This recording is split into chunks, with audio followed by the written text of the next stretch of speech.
అదరగొట్టే కారం రంగు రుచి ఆచి కారం పొడి. కాపు నేత మీద ఇలాంటి దాడులా? సమాజంలో మనం ఏ ఇంట్లో పుట్టాలో, ఏ కులంలో, ఏ మతంలో పుట్టాలో మన చేతుల్లో లేదు. ఈ దేశంలో మతం మారే స్వేచ్ఛ ఉంది, కులం మారే ఛాన్స్ లేదు. చంద్రబాబు నాయుడు గారు విపక్షంలో ఉన్నప్పుడు జగన్మోహన్ రెడ్డి గారు చేసిన అత్యంత ప్రధానమైన అంశం కమ్మ కులాన్ని పూర్తిగా అణచివేత గురి చేయడం. కాపుల్లో అనేక కులాల్లో ఉన్నట్టే రెడ్లు కూడా కాపులుగానే ఉన్నారు, వేరువేరు కాదు. నమస్తే, తెలుగు న్యూస్కి స్వాగతం. ఆంధ్రప్రదేశ్లో జరుగుతున్న అరెస్టుల పరిణామాల నేపథ్యంలో ఒక్కసారిగా కుల సంఘాల మీటింగ్లు తెర మీదకు వచ్చాయి. సరే, అంబటి రాంబాబుని కాపు నేతగా వైఎస్ఆర్సీపీ ప్రొజెక్ట్ చేసే ప్రయత్నం చేస్తుంది. కాపు నేత మీద ఇలాంటి దాడులా అనేది వైఎస్ఆర్సీపీ ప్రశ్న. ఆ నేపథ్యంలో బొత్స సత్యనారాయణ, ముద్రగడ పద్మనాభరెడ్డి గారు, అలాగే మరి ఆయన రెడ్డి అని మార్చుకున్న తర్వాత మళ్ళీ ఆ మీటింగ్కి ఎందుకు వెళ్తున్నారో, ఎలా వెళ్తున్నారో, ఏ డెసిగ్నేషన్లో వెళ్తున్నారో తెలియదు. బట్ వీళ్ళంతా మీటింగ్ వెళ్తున్నారు. అందుకు సంబంధించి ఆ నేపథ్యంలో ముద్రగడ పద్మనాభరెడ్డి గారు ఒక లేఖ కూడా విడుదల చేశారు. ఆ లేఖ ఉంది, అందరికీ ఈ పాటికి చాలామంది చూసే ఉంటారు. రాక్షస పాలన నడుస్తోంది, సో ఎమర్జెన్సీ పాలన విధించాలని కోరితే ప్రతిపక్ష నేతలను జైల్లో పెట్టే పరిస్థితి ఏర్పడుతుందని ఆయన ఆందోళన వ్యక్తం చేశారు. ప్రధాని నరేంద్ర మోడీని ఆశ్రయించి రాష్ట్రంలో ఎప్పుడు ఇది కాపు కులంపై చంద్రబాబు ఎప్పుడు రగిలిపోతూనే ఉంటారని ఆరోపించిన ముద్రగడ ప్రస్తుతం రాష్ట్రంలో గాడి తప్పిన రాక్షస పాలన కొనసాగుతోందని తీవ్రమైనటువంటి విమర్శలు చేశారు. ఇలాంటి విమర్శలు చేస్తూ ముద్రగడ ఓ లేఖను, బహిరంగ లేఖను విడుదల చేశారు. అయితే కాపు రాంబాబుని కాపు నాయకుడిగా ప్రొజెక్ట్ చేసే ప్రయత్నం, లేకపోతే కాపు నాయకుడి మీద దాడా, ఇలా చేస్తారా, అప్పుడు రంగా, తర్వాత ముద్రగడ, ఇప్పుడు రాంబాబా అని వైఎస్ఆర్సీపీ ప్రొజెక్ట్ చేస్తుంది కాబట్టి సరే కాపు నాయకుల మీటింగ్ అంటే ఓకే అనుకుందాం. కానీ నిన్న తిరుపతిలో అనూహ్యంగా రెడ్డి నాయకుల మీటింగ్ జరిగింది, రెడ్డి కమ్యూనిటీ మీటింగ్ జరిగింది. ఈ పర్టికులర్ టైంలో ఈ మీటింగ్లు జరగడం ఏంటి, ఆ మీటింగ్ల అవుట్పుట్ ఏంటి, దానికి విజయసాయిరెడ్డి, మనతో పాటు BJP media national panellist Ravichandra Reddy గారు ఉన్నారు. వారు కూడా రెడ్డి మీటింగ్కి వెళ్ళొచ్చారు. ఈ టైంలో జరగడానికి కారణం ఏంటి, ఈ కులాల మీటింగ్లు జరిగి ఆ కులాల మీటింగ్ ఆంధ్రప్రదేశ్ రాజకీయాలని ఇంకేమన్నా చేయబోతుందా? నమస్కారం రవిచంద్ర రెడ్డి గారు. నమస్తే గోపి గారు. మొదట సరే కాపు మీటింగ్ జరుగుతుంది, దాని గురించి మళ్ళీ మాట్లాడదాం. తిరుపతిలో నిన్న రెడ్డి మీటింగ్ ఇప్పుడు ఎందుకు జరగాల్సి వచ్చింది? మళ్ళీ ఏమన్నా రెడ్డి, జగన్మోహన్ రెడ్డి అనే ఏమన్నా పునరేకీకరణ దిశగా ఏమన్నా ప్రయత్నాలు జరుగుతున్నాయి అని అనుకోవచ్చా? నిన్న ఏదైతే భక్తమల్లారెడ్డి ఫౌండేషన్ ద్వారా 9వ వార్షికోత్సవం, ఆ సమావేశం ఏదైతే జరిగిందో అది ప్రతి సంవత్సరం ఫిబ్రవరి మొట్టమొదటి ఆదివారం జరపాలని ఒక నిర్ణయం ఉంది. దాంట్లో భాగంగా నన్ను ఒక గెస్ట్గా పిలవడం జరిగింది. సో గతంలో కూడా ఒక 2 సార్లు నేను అటెండ్ అయ్యి ఉన్నాను. అది ఒకసారి కర్ణాటకలో అటెండ్ అయ్యాను, ఒకసారి తిరుపతిలో కూడా గతంలో అటెండ్ అయ్యాను. సో ఇది 3వసారి అటెండ్ కావడం జరిగింది. మనం ఈ సమాజంలో మనం ఏ ఇంట్లో పుట్టాలో, ఏ కులంలో, ఏ మతంలో పుట్టాలో మన చేతుల్లో లేని పని. కానీ సమాజంలో మనం పుట్టిన తర్వాత మనకు ఆపాదించబడిందే కులం, మతం. మనం ఎంత వద్దనుకున్నా కులాన్ని అయితే మార్చుకోలేం. బతికినంతకాలం కులం ఉంటుంది. మతాన్ని కూడా కావాలంటే మార్చుకోవచ్చేమో, ఏదైతే మత మార్పిళ్ళు జరుగుతున్నాయి కాబట్టి. ఈ దేశంలో మతం మారే స్వేచ్ఛ ఉంది, అవును కదా, కులం మారే ఛాన్స్ లేదు. వద్దన్నా మనం వేరే కులం అని చెప్తే నమ్మరు, ఒప్పుకోరు, పరిగణలోకి తీసుకోరు. పుట్టిన కులమే ప్రామాణికం. ఖచ్చితంగా వద్దన్నా మనం కొసన టైటిల్స్లో చౌదరనో రెడ్డనో పెట్టుకున్నా పెట్టుకోకపోయినా మన కులాన్ని వదలరు. సో ఆ కోణంలో ఎవరి కులానికి, అది బీసీలైనా, ఎస్సీలైనా, లేకపోతే ఏ కమ్యూనిటీలో అయినా కూడా వాళ్ళ సభలు సమావేశాలు జరిగినప్పుడు వీలైనంత వరకే అవకాశాన్ని బట్టి మొహమాటాలకు తావు లేకుండా పర్వాలేదు అటెండ్ అవుదాం అనుకుంటే అటెండ్ అవుతారు. ఆ కోణంలోనే నేను కూడా నిన్న అటెండ్ కావడం జరిగింది. ఎప్పుడైనా ఏ కులమైనా సప్రెషన్కి గురైతే ఖచ్చితంగా కుల సమావేశాలు భారీ ఎత్తున జరుగుతాయి. ఏదైనా ఒక కులం దాడులకు గురైనట్టయితే వివక్షతో పాటు అణచివేతతో పాటు దాడులకు గురవుతున్నాయి, మనం ఇబ్బందులు పాలవుతున్నాం అనుకున్నప్పుడు 1000 మంది వస్తారనుకునే వాళ్ళు 5000 10,000 మంది కూడా రావచ్చు. ఎందుకంటే కలిసి ఉండకపోతే ప్రమాదం అని. ఆ కుల పునరేకీకరణ జరగకుండా ఉండాలంటే కులాల మీద ఏ కులమైనా కూడా వివక్ష ఉండకూడదు. చంద్రబాబు నాయుడు గారు విపక్షంలో ఉన్నప్పుడు జగన్మోహన్ రెడ్డి గారు చేసిన అత్యంత ప్రధానమైన అంశం కమ్మ కులాన్ని పూర్తిగా అణచివేతకు గురి చేయటం. ఒక రెడ్డిగా చెప్తున్నా, చాలా తప్పు జరిగింది. టార్గెట్ చేశారా? 100% టార్గెట్ చేశారు. ఓకే. ఆ టార్గెట్ చేయడంతో పాటు రెండవసారి మంత్రివర్గంలో ఒక్క కమ్మ సోదరుడికి కూడా మంత్రి పదవి ఇచ్చే అర్హత లేదా?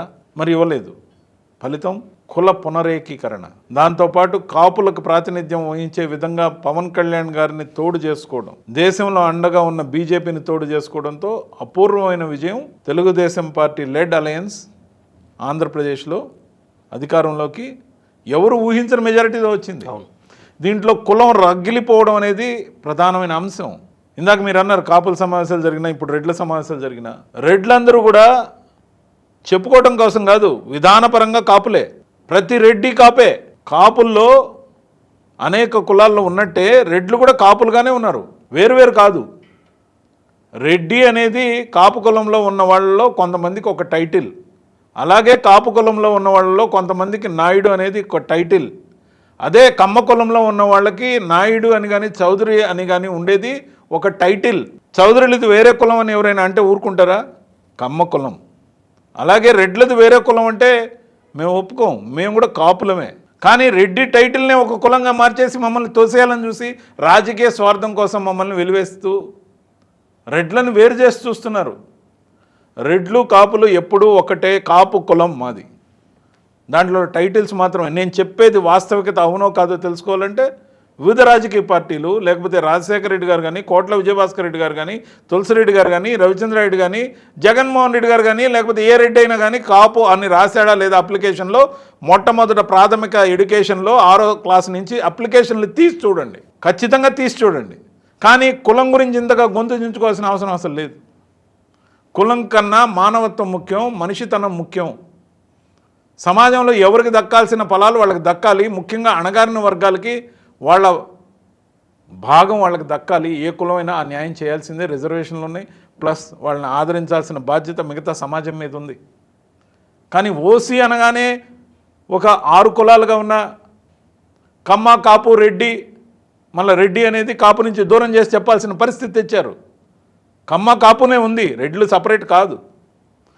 అదేవిధంగా క్షత్రియ, వైశ్య, బ్రాహ్మణ ఈ క్యాస్ట్లన్నింటిని ఓసీ అని తోసే అంటే ఎవరికి వాళ్ళు కుల సమావేశాలు పెట్టుకోవాల్సిన అగత్యం ఉంది. అది ఏ రాజకీయ పార్టీ అయినా ఎప్పుడైనా జనం ప్రాతిపదికన మాత్రమే కొందరిని పరిగణలోకి తీసుకొని, గతంలో జగన్మోహన్ రెడ్డి గారు చెప్పినట్టు నా ఎస్సీలు, నా బీసీలు, నా మైనారిటీలు అని పూర్తిగా నాశనం అయిపోయింది వ్యవహారం. అంతకుముందు కులం చూడడం, మతం చూడడం, ప్రాంతం చూడడం, అందరినీ పేదవాళ్ళని ఆదరిస్తూ ఉన్నప్పుడు అతను గెలిచాడు. అలా కాకుండా కులం చూస్తామన్నప్పుడు మాత్రమే తిప్పికొట్టారు. కులం తప్పు కాదు, కులం మాత్రమే ప్రభావితం చూపించకూడదు, గుణం ప్రధానం. ఈ గుణం ప్రధానంలో భాగంగా ఇప్పుడు రెడ్లు ఎందుకు సమావేశాలు పెట్టుకుంటున్నారు? ఇప్పుడేం కొత్తగా సమావేశాలు పెట్టుకోవట్లేదు. జిల్లాకి కనీసం ఒక 1/2 డజన్ నుంచి 20-25 సంఘాలు ఉన్నాయి, రెడ్డి సంఘాలు. వాటిని పునరేకీకరణ దిశగా యూనిఫై చేస్తున్నారు. ఇప్పుడు ఈ ప్రభుత్వం వచ్చాక కొంతమంది రెడ్లకు వివక్ష జరుగుతుందని భావిస్తున్నారు. ముఖ్యంగా కమ్మ కార్పొరేషన్ ఏర్పాటు చేసిన చంద్రబాబు నాయుడు గారు రెడ్డి కార్పొరేషన్ ఏర్పాటు చేయకపోతే వివక్షకి గురి చేస్తున్నారనే భావన పెద్దదయ్యే అవకాశం ఉంది. నేను గౌరవ ముఖ్యమంత్రి చంద్రబాబు నాయుడు గారికి అప్పీల్ చేస్తున్నా, ఒక రెడ్డి సోదరుడికి కమ్మ కార్పొరేషన్ లాగే రెడ్డి కార్పొరేషన్ ఇవ్వండి, వాళ్ళని సమాన దృష్టితో చూడండి. జగన్మోహన్ రెడ్డి గారు చేసిన తప్పు మీరు దయచేసి చేయొద్దు సార్. ఎందుకంటే ఏ ఒక్కరిని మనం తక్కువగా అంచనా వేయాల్సిన అవసరంలా, ఖచ్చితంగా అందరినీ కలుపుకొనిపోయే మనస్తత్వం మిమ్మల్ని అందరినీ మళ్ళీ కూటమిని గెలిపించేందుకు మీరే సారథ్యం వహించాలి. ఆంధ్రప్రదేశ్లో కార్పొరేషన్ ఏర్పాటు చేసిన చంద్రబాబు కాదుగా. 100% ముఖ్యమంత్రి గారి నిర్ణయం లేనిదే ఏ కార్పొరేషన్ జరగదుగా. జగన్మోహన్ రెడ్డి కమ్మ కార్పొరేషన్ ఏర్పాటు చేసింది, చంద్రబాబు కాదు. ఇప్పుడు ఉన్నారుగా, ఇప్పుడు ఇచ్చారు. అవును, అన్నిటికీ చేశారు. జగన్మోహన్ రెడ్డి గారు కమ్మ కార్పొరేషన్ ఏర్పాటు చేశారు, రెడ్డి కార్పొరేషన్ ఏర్పాటు చేశారు, క్షత్రియ కార్పొరేషన్ ఏర్పాటు చేశారు, అన్ని కార్పొరేషన్లు ఏర్పాటు చేశారు. అదేవిధంగా మీరు కూడా అన్ని కార్పొరేషన్లు ఏర్పాటు చేయాలని గౌరవ ముఖ్యమంత్రి చంద్రబాబు నాయుడు గారిని అప్పీల్ చేస్తున్నారు. అంటే దానివల్ల అది ఏర్పాటు చేయకపోవడం వల్ల వివక్ష అదొక్కటే కాదు గోపి గారు, అదొక్కటే కాదు గోపి గారు. ఈ ప్రభుత్వం వచ్చాక అనేక మంది రెడ్డి ఐఏఎస్లకి ఐపీఎస్లకి పోస్టింగ్లన్నీ పెండింగ్లో పెట్టడం, దాంతోపాటు అనేక మంది స్టాండర్డ్గా ఉన్న స్టాఫ్లో రెడ్డి అని క్వశ్చన్ ఉంటే వాళ్ళ ఉద్యోగాలు పోవటం, అవుట్సోర్సింగ్ అయితే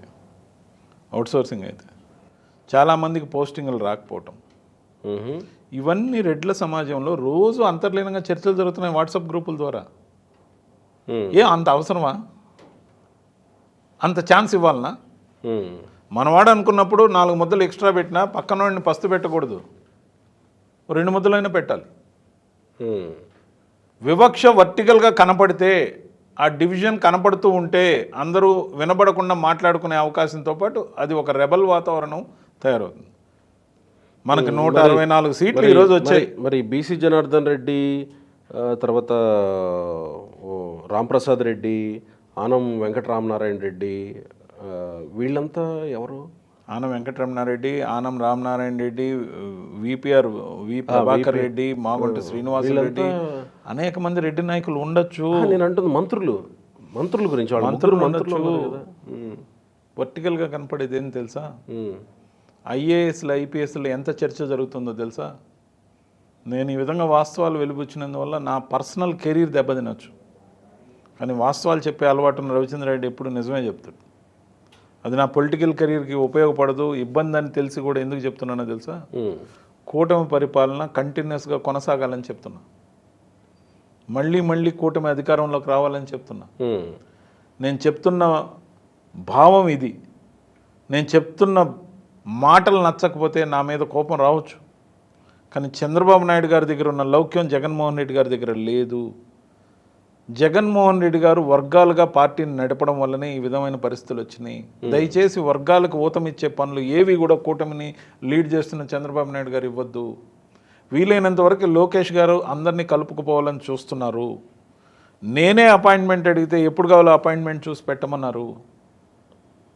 సో ఖచ్చితంగా కూడా ఈ కలుపుగోలుతనం, లౌక్యం ఉన్న ఈ చంద్రబాబు నాయుడు గారు కానీ లేకపోతే లోకేష్ గారు కానీ ఈ దిశగా కొంచెం ఆలోచన చేయాలి.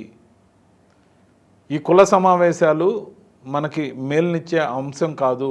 కులంలో ఉన్న అసంతృప్తిని గమనించండి. ఇంటెలిజెన్స్ ఉంది.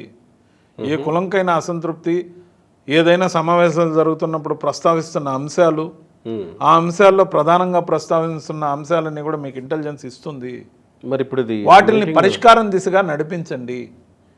దాంతో కూటమి ప్రభుత్వం కలకాలం కొనసాగుతుంది. మరి ఇది నా కోరిక. మరి ఇప్పుడు ప్రభుత్వం ముందు డిమాండ్స్ పెట్టాలనే, లేదా ప్రభుత్వం ముందు డిమాండ్స్ పెట్టడం మాత్రమే కాదు, ప్రభుత్వం చేత మా మీద వివక్ష వద్దు అని అప్పీల్ చేస్తుంది. రెడ్ల సంఘాలు ప్రస్తుతానికి అదే మాట్లాడుకుంటున్నాయి. కుదరకపోతే రెడ్లను అధికారంలోకి తెచ్చుకోవడానికి అటు ఇటు చూస్తే ఎవరు లేరు కాబట్టి జగన్మోహన్ రెడ్డి గారి వైపు పోయే అవకాశం ఉంటుంది. అది అవసరమా? దానివల్ల ఏం జరుగుతుంది ఆంధ్రప్రదేశ్కి? మళ్ళీ రప్ప కావాలా? మాకు అవసరం, ఆంధ్రప్రదేశ్ ప్రజలకు అవసరం అండి ఇది. 2.0 రప్ప ఈ డైలాగులు మాకు వద్దండి. మేము చెప్పేది ఒకటే, నిర్మాణాత్మకమైన విధానపరమైన పాలసీల ద్వారా తెలుగుదేశం లెడ్ అలయన్స్ కూటమి ఏదైతే ఉందో వివక్షకు తావు లేకుండా కనిపించే విధంగా ముఖ్యంగా చేస్తున్న అభివృద్ధిని, అసలు వైఎస్ఆర్సీపీని ఇగ్నోర్ చేయండి. ఖచ్చితంగా దాన్ని అసలు పార్టీగా పరిగణలోకి తీసుకోకండి. దానికి ప్రచారాన్ని కల్పించకండి. ఉన్న అన్ని మాధ్యమాలు, తెలుగుదేశానికి అనుబంధంగా ఉన్న పేపర్లు కానీ మాధ్యమాలన్నీ కూడా మంచిని ప్రొజెక్ట్ చేయండి. కూటమి ప్రభుత్వం చేస్తున్నది ఇది రాష్ట్రంలో కావచ్చు కేంద్రంలో కానీ చేస్తున్న మంచి పనులు రోజు వార్తలుగా ఇస్తే అసలు ప్రతిపక్షం ఎక్కడుంటుంది? ఒక్క మాట సార్, ఇక్కడ ప్రతిపక్షం ఎందుకు ఉంటుంది? ఒక్క మాట, ఉన్న 11 మంది ఎమ్మెల్యేలు అసలు అసెంబ్లీకి రారు. వాళ్ళకి ఏ విధంగా మార్కులు వస్తాయి? వాళ్ళు అనవసరంగా ప్రచారంలో ఉంచుతున్నారు. దయచేసి అవసరం లేదు, వాళ్ళు ట్రాప్లో పడద్దంట. రాయలసీమలో 62 సీట్లు ఉన్నాయి. అవును. జగన్మోహన్ రెడ్డికి వచ్చింది ఎంత? 19లో 59 వచ్చాయి. వెరాజ్ 24 వచ్చేసరికి ఎన్ని వచ్చాయి? 7 వచ్చాయి. కూటమికే అన్ని సీట్లు కట్టబెట్టారు. అంటే ఆ స్థాయిలో 62 సీట్లలో 7 సీట్లు ఇచ్చే స్థాయిలో జగన్మోహన్ రెడ్డిని, రాయలసీమలో ఉండేది ఎక్కువ రెడ్లే కదా, రెడ్లు ప్రభావితం చేయగలిగినటువంటి నియోజకవర్గాలే కదా, మరి ఆ స్థాయిలో జగన్మోహన్ రెడ్డిని వ్యతిరేకించిన రెడ్లు మళ్ళీ పునరేకీకరణ అయ్యి జగన్మోహన్ రెడ్డితో వెళ్ళాలని డిసైడ్ అవుతారు. మంచి ప్రశ్న అడిగారు. జగన్మోహన్ రెడ్డి గారు అధికారంలోకి రావడానికి రాయలసీమలో రెడ్ల ప్రభావం, నెల్లూరులో రెడ్ల ప్రభావం గణనీయంగా ఉంది. గెలిచాక రెడ్లను ఆయన వదిలేశారు. నాలాంటి వాడికి కూడా పదవి ఇచ్చారు. చుట్టూ ఉన్న 10-20 మంది బాగుపడి ఉండొచ్చు, కోటరీ లాగో లేకపోతే కొంతమంది. విధానపరంగా కార్యకర్తల నుంచి అంటే అందరినీ దోచుకోవడానికి అవకాశం ఇవ్వాలనేది కాదు ఉద్దేశం. రెడ్లను వదిలేశారు 100%. రెడ్లు తిరగబడి ఓటింగ్ చేశారు. మొన్న విధానపరంగా రెడ్లు అందరూ జగన్మోహన్ రెడ్డి గారికి కత్తిగట్టి కథ నడిపారు, వ్యతిరేకంగా ఓటింగ్ చేయించారు. నెల్లూరులో నేను చూసా. ముఖ్యంగా విజయసాయి రెడ్డి గారు, విపిఆర్ గారు ఇద్దరు రెడ్లు పోటీ పడుతున్న ఎంపీ స్థానానికి విజయసాయి రెడ్డి గారు ఓడిపోతారని ఎలక్షన్ టైంలోనే పోలింగ్ రోజునే అర్థమైపోయింది. పోలింగ్ దాకా అర్థం కాలేదు. ఎందుకంటే కూటమి యొక్క లెక్కలు పేపర్ మీద ఆ విధంగా వర్కౌట్ అవుతాయని మేమైతే భావించలేదు. ఆ రోజు అక్కడ ఉండి చెప్పా. కానీ పోలింగ్ రోజు క్లియర్గా ఎడ్జ్ కనపడింది. నేననేది ఒక్కటే, రెడ్లను వదిలేసినందువల్లే రాయలసీమలో కానీ నెల్లూరులో కానీ తెలుగుదేశం పార్టీ పెట్టినప్పటి నుంచి 10కి 10 సీట్లు ఏ రోజు తెలుగుదేశం పార్టీ గెలవలేదు. రాష్ట్ర ఎన్టీఆర్ గారు, ఒక్క నిమిషం నేను చెప్తా, ఎన్టీఆర్ మీరు అడుగుదురు, ఎన్టీఆర్ గారు పార్టీ పెట్టిన 1983లో వచ్చిన ఉధృతమైన వేవ్లో కూడా 10కి 10 సీట్లు తెలుగుదేశం పార్టీ గెలవలేదు. 10కి 10 సీట్లు వైఎస్ఆర్సీపీ గెలిచిన సీట్లని 10కి 10 తెలుగుదేశం గెలవడం అనేది ఒక చరిత్ర. నెల్లూరులో ఎప్పుడు జరగని ఆ వింత జరగడానికి కారణం రెడ్ల తిరుగుబాటు. మరి మిగతా సామాజిక వర్గాలు లేవు, అన్ని సామాజిక వర్గాలు ఉన్నాయి. రాష్ట్రంలో అత్యంత ప్రధానమైన పోస్ట్ ఎవరు? జగన్మోహన్ రెడ్డి ముఖ్యమంత్రిగా. జగన్మోహన్ రెడ్డి తర్వాత ఎగ్జిక్యూషన్లో అత్యంత ప్రాధాన్యమైన పోస్ట్ ఎవరు? Chief secretary Jawahar Reddy. ఇంకాస్త కీలకమైనటువంటి పోస్ట్ ఎవరు? డీజీపీ రాజేంద్రనాథ్ రెడ్డి.